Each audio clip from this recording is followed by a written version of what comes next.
आपका पहला सवाल है, मूलभूत संविधान में कौन से भाग में राज्य लोक कल्याण की संकल्पना सम्मिलित की गई है? ऑप्शन ए संविधान की प्रस्तावना में, बी संविधान की दूसरी अनुसूची में, सी संविधान की तीसरी अनुसूची में, डी राज्य के नीति निर्देशक तत्व में। आपका सही जवाब होगा ऑप्शन डी, राज्य के नीति निर्देशक तत्व में। आपका अगला सवाल है, संविधान का कौन सा अंश भारत के नागरिकों को आर्थिक न्याय प्रदान करने का संकेत करता है? ऑप्शन ए राज्य के नीति निर्देशक तत्व, बी मौलिक अधिकार, सी प्रस्तावना, डी उपयुक्त सभी। आपका सही जवाब होगा ऑप्शन ए, राज्य के नीति निर्देशक तत्व। आपका अगला सवाल है, निम्नलिखित में से कौन सा राज्य नीति का नीति निर्देशक सिद्धांत नहीं है? ऑप्शन ए अंतर्राष्ट्रीय शांति को प्रोत्साहन, बी 14 वर्ष तक के बच्चों को निःशुल्क अनिवार्य शिक्षा प्रदान करना, सी गोधन निषेध, डी निजी संपत्ति की समाप्ति। आपका सही जवाब होगा ऑप्शन डी, निजी संपत्ति की समाप्ति। आपका अगला सवाल है,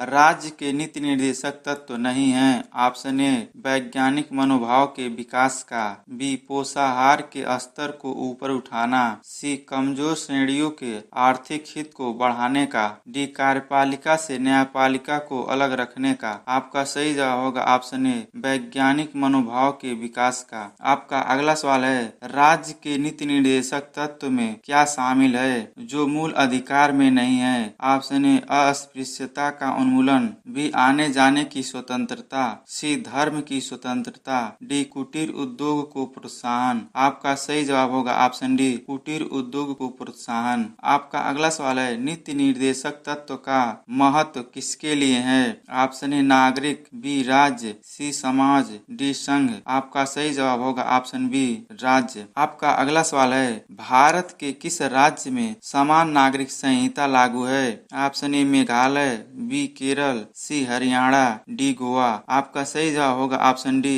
गोवा। आपका अगला सवाल है, राज्य के नीति निर्देशक सिद्धांतों के अनुसार किस आयु तक के बच्चों को निःशुल्क एवं अनिवार्य शिक्षा देने की आशा की जाती है? ऑप्शन ए 14 वर्ष, बी 15 वर्ष, सी 16 वर्ष, डी 18 वर्ष। आपका सही जवाब होगा ऑप्शन ए 14 वर्ष। आपका अगला सवाल है, राज्य के नीति निर्देशक सिद्धांत किस प्रकार मौलिक अधिकारों से भिन्न है? ऑप्शन ए पूर्वोक्त केंद्र सरकार के लिए है एवं उपरोक्त राज्य के लिए, बी पूर्वोक्त संविधान का अंश नहीं है जबकि उपरोक्त है, सी राज्य के नीति निर्देशक सिद्धांत प्रवर्तनीय नहीं है जबकि मूल अधिकार परिवर्तनीय है, डी इसमें से कोई नहीं। आपका सही जवाब होगा ऑप्शन सी, राज्य के नीति निर्देशक सिद्धांत प्रवर्तनीय नहीं है जबकि मूल अधिकार परिवर्तनीय है। आपका अगला सवाल है, भारतीय संविधान के कौन से संशोधन अधिनियम द्वारा टकराव की दशा में राज्य की नीति निर्देशक तत्वों को मूल अधिकारों पर वरीयता प्रदान की गई है? ऑप्शन ए 26वां, बी 42वां, सी 43वां, डी 52वां। आपका सही जवाब होगा ऑप्शन बी 42वां। आपका अगला सवाल है, भारतीय संविधान के अंतर्गत कल्याणकारी राज्य की अवधारणा निम्नलिखित में से किस अनुच्छेद में वर्णित है? ऑप्शन ए अनुच्छेद 36, बी अनुच्छेद 38, सी अनुच्छेद 49, डी अनुच्छेद 51। आपका सही जवाब होगा ऑप्शन बी अनुच्छेद 38। आपका अगला सवाल है, समान न्याय और निःशुल्क विधि सहायता का प्रावधान संविधान के किस अनुच्छेद में है? ऑप्शन ए अनुच्छेद 39, बी अनुच्छेद 39 ए, सी अनुच्छेद 40, डी अनुच्छेद 40 ए। आपका सही जवाब होगा ऑप्शन बी अनुच्छेद 39 ए। आपका अगला सवाल है, भारतीय संविधान के निम्नलिखित अनुच्छेदों में से कौन सा अनुच्छेद राज्य सरकारों को ग्राम पंचायतों को संगठित करने का निर्देश देता है? ऑप्शन ए अनुच्छेद 32, बी अनुच्छेद 40, सी अनुच्छेद 48, डी अनुच्छेद 51। आपका सही जवाब होगा ऑप्शन बी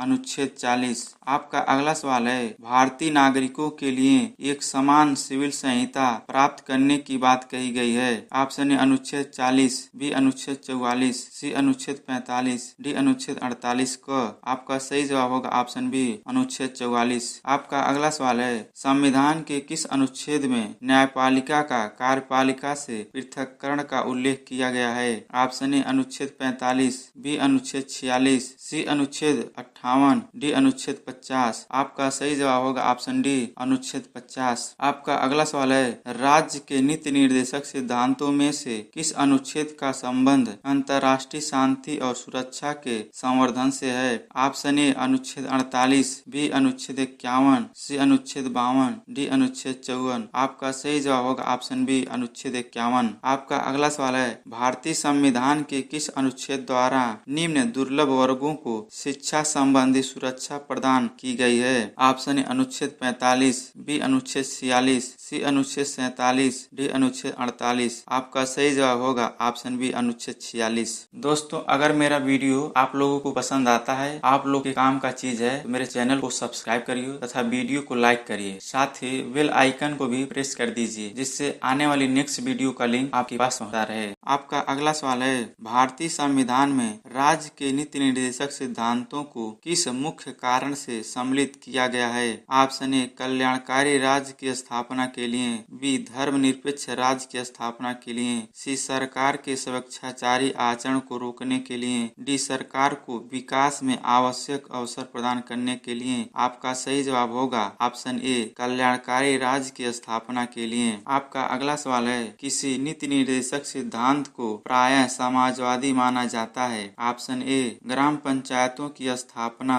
बी गोधन पर प्रतिबंध, सी अंतर्राष्ट्रीय शांति एवं सुरक्षा को प्रोत्साहन, डी आय की असमानताओं को कम से कम करना। आपका सही जवाब होगा ऑप्शन ए ग्राम पंचायतों की स्थापना। आपका अगला सवाल है, निम्नलिखित निर्देशक सिद्धांतों में से वह सिद्धांत कौन सा है जिसे गांधीवादी सिद्धांत कहा जाता है? ऑप्शन ए श्रमिकों और बच्चों का संरक्षण, बी स्वशासन के प्रभावी एकलों के रूप में ग्राम पंचायत का संगठन, सी पुरुषों एवं महिलाओं के लिए समान कार्य, डी कार्यपालिका से न्यायपालिका को पृथक करना। आपका सही जवाब होगा ऑप्शन बी स्वशासन के प्रभावी एकलों के रूप में ग्राम पंचायत का संगठन।